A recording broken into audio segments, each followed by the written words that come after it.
They will remember whether we stood with President Abraham Lincoln at Gettysburg, who in 1863, looking out over a battlefield where thousands of people had died, thousands of soldiers died in the fight against slavery, and he stated that, quote, "This nation under God shall have a new birth of freedom, and that a government of the people, by the people, for the people, shall not perish from the earth."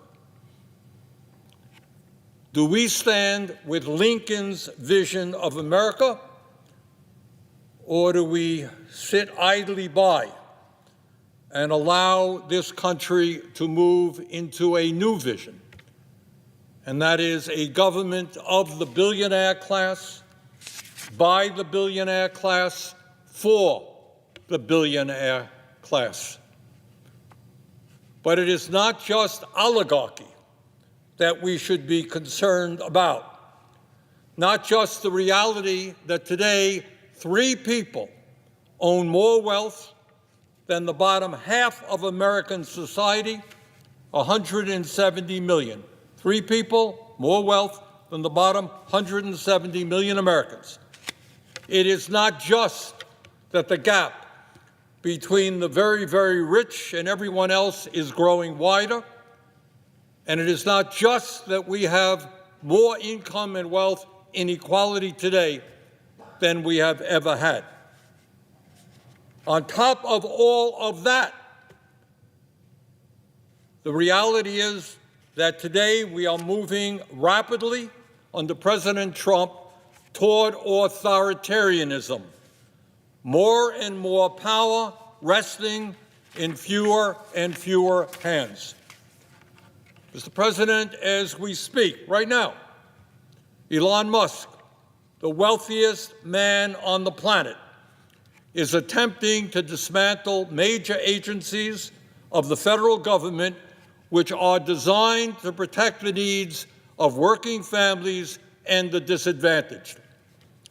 These agencies were created by the U.S. Congress, and it is Congress's responsibility to maintain them, to reform them, or to end them. It is not Mr. Musk's responsibility. What Mr. Musk is doing is patently illegal and unconstitutional and must be ended. Mr. President, 2 weeks ago, President Trump attempted to suspend all federal grants and loans, an outrageous and clearly unconstitutional act. And as I hope every 6th grader, every kid in the 6th grade in this country knows, under the Constitution and our form of government, the President can recommend legislation, he can support legislation, he can veto legislation, but he does not have the power to unilaterally terminate funding passed by the Congress. It is Congress, the House and the Senate, who control the purse strings. But in this move toward authoritarianism, it is not just the Congress that is being attacked. It is our judiciary. This weekend, the Vice President of the United States, a graduate of Yale Law School, who clerked for a Supreme Court justice, said that, and I quote, "Judges aren't allowed to control the executive's legitimate power," end quote. Really? I thought that one of the major functions of the federal courts is to interpret our Constitution and, when appropriate, serve as a check on the unconstitutional power of the executive. That's not just what I believe. That is what I suspect every legal scholar and lawyer in America understands to be the case. Further, Mr. Musk, meanwhile, has proposed, and I quote, that the worst 1% of appointed judges be fired every year, end quote. And he demanded the impeachment of judges that have blocked him from accessing sensitive Treasury Department files. No doubt, under Mr. Musk's rule, it will be him and his billionaire friends who determine who the worst judges are. And no, Mr. Musk, I must tell you, you don't impeach judges who rule against you here in the United States.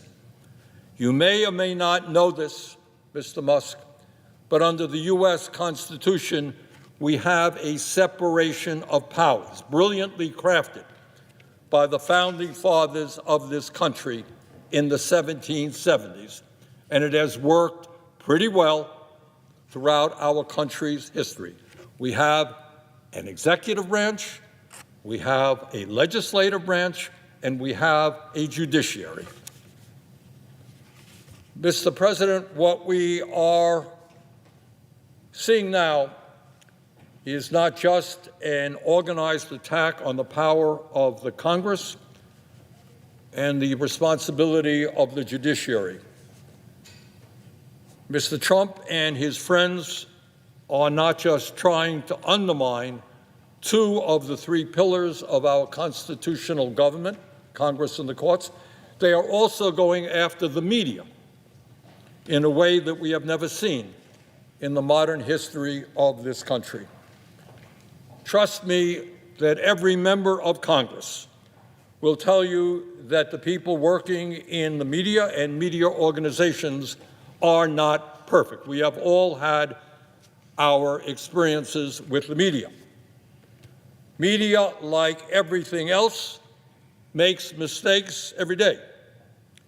But I do hope that every member of Congress understands that you cannot have a functioning democracy. You cannot have a free flow of information. You cannot have the pursuit of truth without an independent press. A press not intimidated by presidents of the United States, but a president who writes it and sees it the way they understand it to be. And in that regard, I want to mention to my colleagues what President Trump has done just in recent months.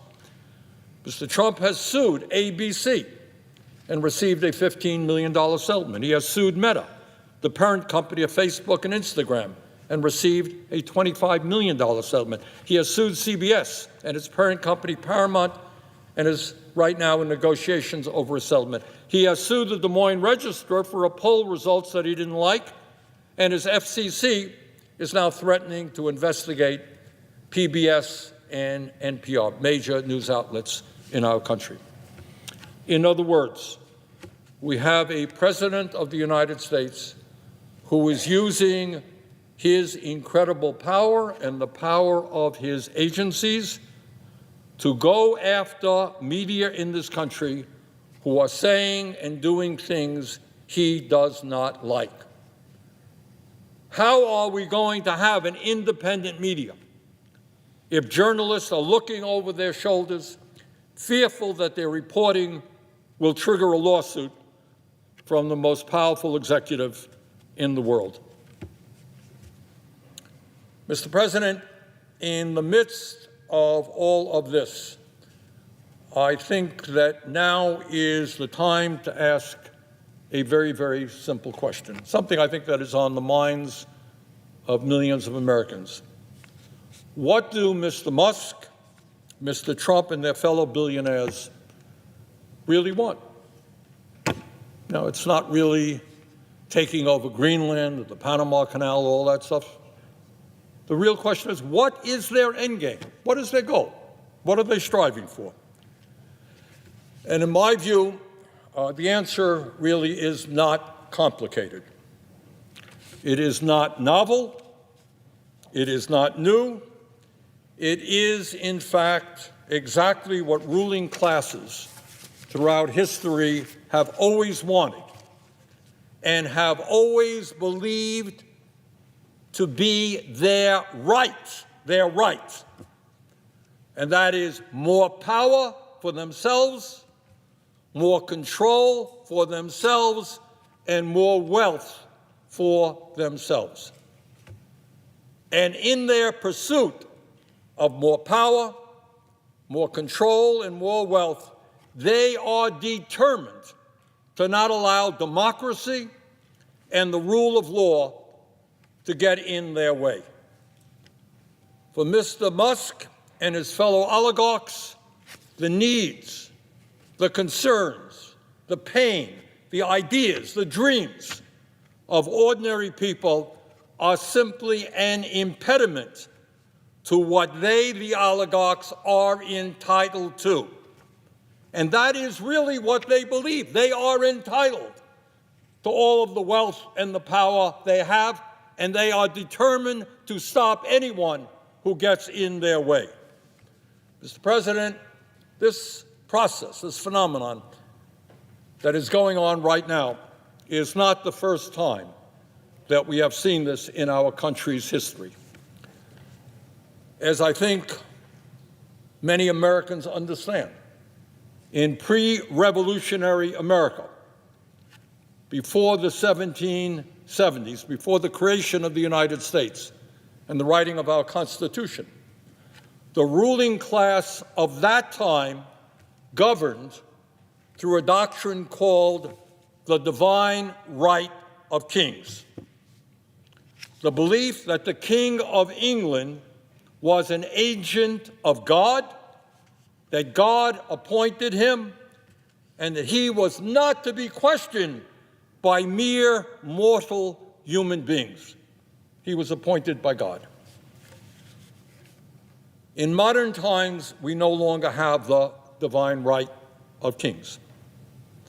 What we now have is an ideology being pushed by the oligarchs, which says that as a very, very wealthy group of people, often self-made, often the masters of revolutionary new technology, and as high IQ individuals, it is their absolute right to rule.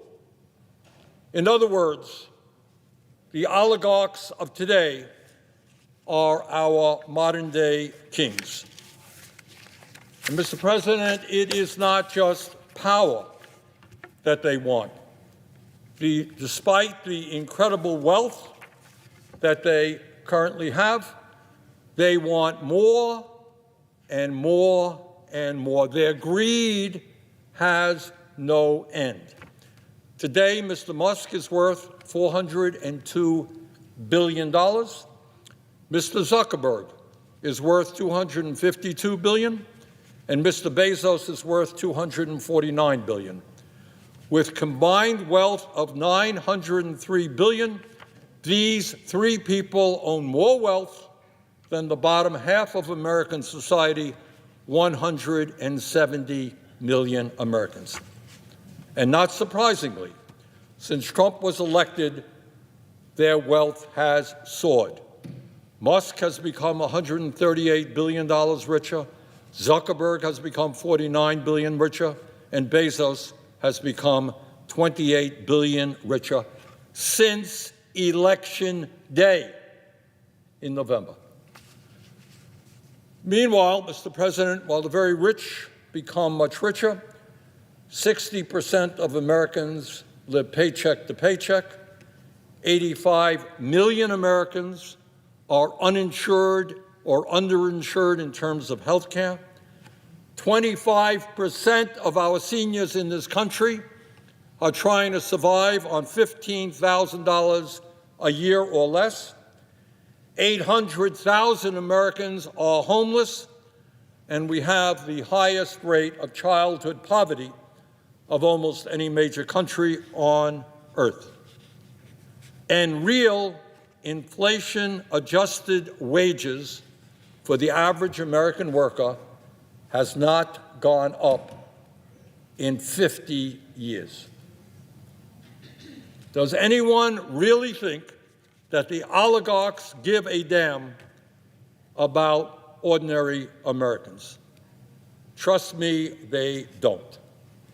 Musk's decision to dismember USAID means that tens of thousands of the poorest people in this world will either go hungry or die of preventable diseases. Tens of thousands of people. But it's not just USAID and what's happening abroad. Here in the United States, mark my words, if we do not stop them, they will soon be going after the health care, nutrition, housing, and educational programs that protect the most vulnerable people in our country, all so that they can raise the money they need to provide huge tax breaks for themselves and for other billionaires. As modern-day kings who believe they have the absolute right to rule, they will sacrifice without hesitation the well-being of working people in order to protect their power and their privileges. Further, they will use the enormous media operations they own to deflect attention away from the impact of their policies while they entertain us to death. Mr. Musk owns Twitter. Mr. Zuckerberg owns Meta, which includes Facebook and Instagram. And Mr. Bezos owns the Washington Post and Twitch. Further, they and their fellow oligarchs will continue within our corrupt campaign finance system to spend huge amounts of money to buy politicians in both major political parties. Bottom line, the oligarchs, with their unlimited amounts of money, are waging a war on the working class of our country, and it is a war that they are intent on winning. Now, I'm not going to kid anybody. The problems that our country faces right now are enormously serious, and they are not easy to solve. Our economy is rigged. The rich get richer, poor get poorer, and the middle class struggles. Our campaign finance system is totally corrupt. Billionaires can now pour as much money as they want into both political parties. And climate change is ravaging our country and the world with unprecedented levels of extreme weather disturbances, among many other crises our country faces. But, Mr. President, in the midst of all of these crises, this is what I do know, and this is what I do believe. And that is that the worst fear of the ruling class of our country is that the American people, whether they are black or white or Latino, whether they are urban or rural, whether they are young or old, gay or straight, whatever. The fear of the ruling class is that the American people come together to demand a government that represents all of us, not just the people on top. The oligarchs' nightmare is that we will not allow ourselves to be divided up by race, religion, sexual orientation, or country of origin, and will come together and have the courage to take them on. Will this struggle be easy? No, it will not. And one of the reasons that it will not be easy is that the ruling class of this country will constantly remind us that they have the power. They control the government. They own the media. But our job right now in these difficult times is to go back and remember the great struggles and sacrifices that millions of Americans have waged over the centuries in difficult times to create a more democratic, just, and humane society. Think about all of the sacrifices and the struggles that Americans went through to create a more democratic, just, and humane society. And think about trying to put yourself to where they were in those times of crisis. Think about what was being said at those times. Think about the 1770s, overthrowing the King of England, the most powerful person on earth, the British Empire, to create a new nation and have self-rule here in the colonies? Impossible. So many people thought it could not be done. Establishing universal suffrage, the right of all people, whether they were wealthy or not, to vote. Imagine that, what a radical idea, extending the right to vote to poor people. Impossible, couldn't be done, but it was done. Ending slavery and segregation, taking on all of the power of the slaveholders. Impossible, but it was done. Granting workers the right to form unions and ending child labor, taking on the power of big business. Impossible, but it was done. Giving women control over their own bodies, taking on sexism, taking on the powers that be. Couldn't be done, impossible, but it was done. Passing legislation to establish Social Security, Medicare, Medicaid, a minimum wage, clean air and water standards. Impossible, it couldn't be done, but it was done. In other words, Mr. President, I think back to what Nelson Mandela told us. And he said, everything is impossible until it is done. So in these difficult days, when we find ourselves arrayed against the wealthiest people in the world, the most powerful people in the world, people who want to expand the power of the oligarchy, people who want to move us toward authoritarianism, I know that people get discouraged, that we can't take them on, that we cannot create a government that works for all and not just the few, that we cannot do what every other major country on earth does, guarantee health care to all people as a human right, that we cannot raise the minimum wage to a living wage so that tens of millions of people do not earn starvation wages, that we cannot make sure that all of our kids get the quality education that they deserve, that we can't expand Social Security to lower the poverty rate among seniors. Now, I know that in this moment people say, well, that's an impossible dream, can't be done. But I think if you look back on American history, you will find that in very difficult and dark days, when people came together, they did the impossible. So this ain't going to be easy. We're taking on enormously powerful people who really do not believe in democracy or the rule of law. But if we stand together, we're going to win this fight. And not only will we save American democracy, we're going to create the kind of nation that I think most of us know we should become. With that, Mr. President, I yield the floor. Thank you.